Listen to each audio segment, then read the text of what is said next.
बिहार चुनाव से पहले चंद्रशेखर आजाद ने 40 सीटों पर अपने पत्ते खोल दिए हैं।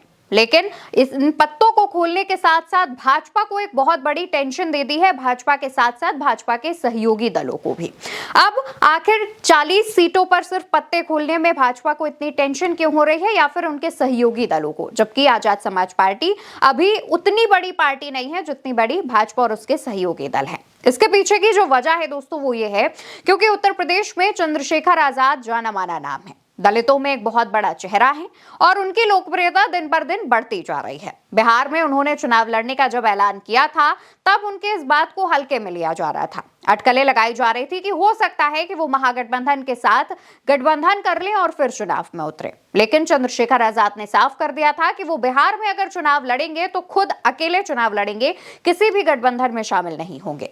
अब चंद्रशेखर आजाद ने बड़ा कदम उठाते हुए इन 40 सीटों पर पत्ते खोले हैं, यानी कि अपने प्रभारियों की नियुक्ति कर दी है। 40 प्रभारियों की नियुक्ति वाली लिस्ट ये अभी आप स्क्रीन पर देख रहे हैं। इसमें जो 40 नाम नजर आ रहे हैं उनके विधानसभा क्षेत्र के साथ इन नामों का ऐलान किया गया है।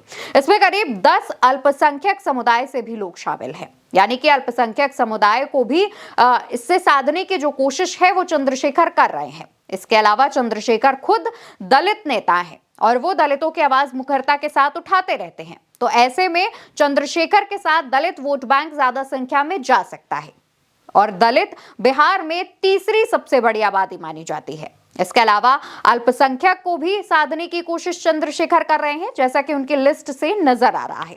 अगर लिस्ट की बात करें तो लगभग चंद्रशेखर ने सभी जातीय समीकरण को साध करके इन 40 लोगों के नाम जो हैं उनका ऐलान किया है।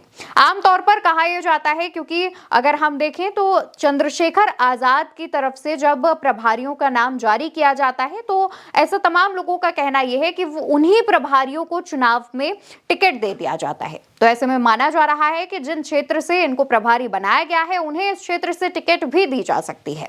हालांकि भाजपा को जो टेंशन हो रही है वो इस बात की है क्योंकि भाजपा के पास दलित चेहरा नहीं है, भाजपा के पास कोई बड़ा दलित नेता नहीं है और दलितों के वोट बैंक को हथियाने के लिए वो अपने सहयोगियों के कंधे पर टिकी है, जिनमें पहला सहयोगी जीतन राम मांझी और दूसरा सहयोगी चिराग पासवान है। अब ये दोनों ही समय समय पर अपने तेवर भाजपा को दिखाते रहते हैं। इन दिनों चिराग पासवान के तो विवादित बयान कुछ ज्यादा ही सामने आ रहे हैं, जहां पर वो कभी कहते हैं कि वो चुनाव लड़ेंगे, कभी कहते हैं कि उनकी पार्टी डिसाइड करेगी। जीतन राम मांझी भी कह रहे हैं कि अगर चिराग को ज्यादा सीटें दी गई तो हम भी कम पर नहीं मानेंगे। आमतौर पर अगर आप पिछले विधानसभा चुनाव की बात करें तो चिराग पासवान ने अकेले चुनाव लड़ा था और इसका जो खामियाजा है वो सभी को भुगतना पड़ा था और सबसे ज्यादा एनडीए गठबंधन को।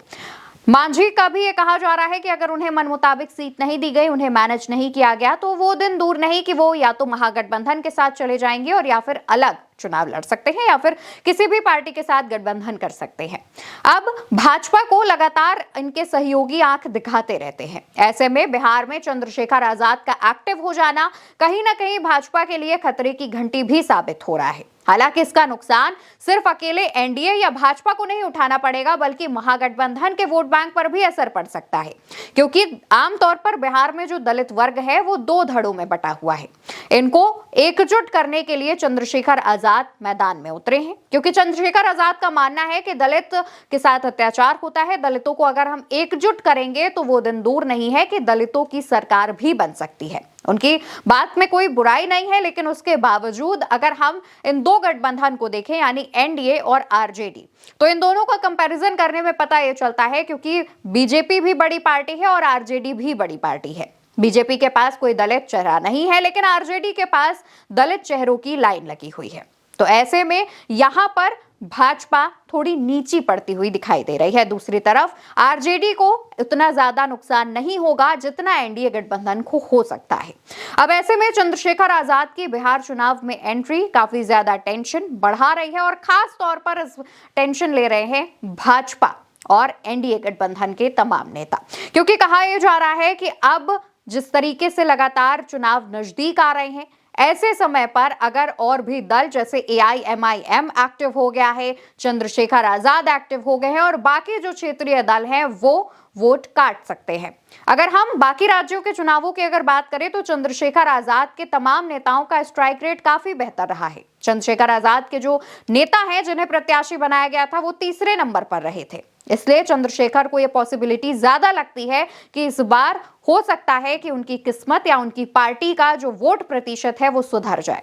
और अगर ऐसा होता है तो वोट बैंक किसका कटेगा, वोट किसका कटेगा, ये देखने वाली बात होती है। फिलहाल के लिए मेरे साथ इस खबर में इतना ही।